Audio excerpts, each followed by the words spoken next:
ইবাদতের জগতে সবচেয়ে শক্তিশালী পাওয়ারফুল ইবাদত হলো দান। দানের চেয়ে শক্তিশালী ক্ষমতাধর ইবাদত পৃথিবীতে নেই। আপনি যদি দান করেন তাহলে আল্লাহর রাগ মিটে যাবে, আল্লাহ আপনাকে জাহান্নামে দিবেন সিদ্ধান্ত নিয়ে আছেন। আপনি 500 টাকা দান করলেন, তখন আল্লাহ বলছেন আচ্ছা আচ্ছা ঠিক আছে, যাও যাও জান্নাতে যাও। নরম হয়ে গেছে দানের ক্ষমতা। আপনার মায়ের কবরে শাস্তি হচ্ছে, আপনি 5000 টাকা দান করলেন, কবরের শাস্তি বন্ধ। আমি বলিনি, এই কথা মুহাম্মদ সাল্লাল্লাহু আলাইহি সাল্লাম বলেছেন। রাসূল সাল্লাল্লাহু আলাইহি সাল্লাম বলেন, পানি যেমন আগুনকে নিভাতে পারে, দান তেমন পাপকে নিভাতে পারে। বিচারের মাঠে যারা দান করবে তারা দানের ছায়াতলে থাকবে।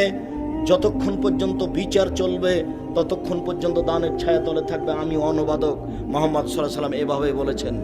পৃথিবীতে সবচেয়ে শক্তিশালী ক্ষমতাধর ইবাদত হলো দান। এর পরেও যদি সালাত না থাকে তাহলে আল্লাহ দানের মতো ইবাদতকে কেটে দিবেন।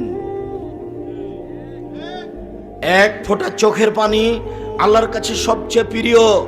এক ফোঁটা চোখের পানি আল্লাহর ভয় আল্লাহর কাছে যত প্রিয়, কোন ইবাদত আল্লাহর কাছে তত প্রিয় নয়। রাসূল সাল্লাল্লাহু আলাইহি সাল্লাম বলেন, লা ইয়ালিজার রাজুলুন নারা বাকা মিন খাশিয়াতিল্লাহ হাত্তা ইয়ালিজাল লাবানু ফি দারে। গাভীর বাট ওলান থেকে চাপ দিয়ে দুধ বের করে ভিতরে ঢোকানো যায় না যেমন, আল্লাহর ভয়ে কাঁদে যে সে জাহান্নামে যাবে না তেমন। গাভীর বাট ওলান থেকে দুধ বের করে ভিতরে ঢোকানো যায় না যেমন, আল্লাহর ভয়ে কাঁদে যে সে জাহান্নামে যাবে না তেমন। আল্লাহর ভয়ে এক ফোঁটা চোখের পানি আল্লাহর কাছে অনেক অনেক অনেক প্রিয়, বিনিময়ে জান্নাত।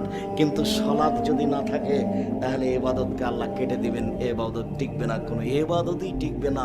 সালাত এমন একটা ইবাদত যার উপর নির্ভর করে অন্য অন্য ইবাদত। অতএব সালাত আদায় করতেই হবে যে কোনো মূল্যে।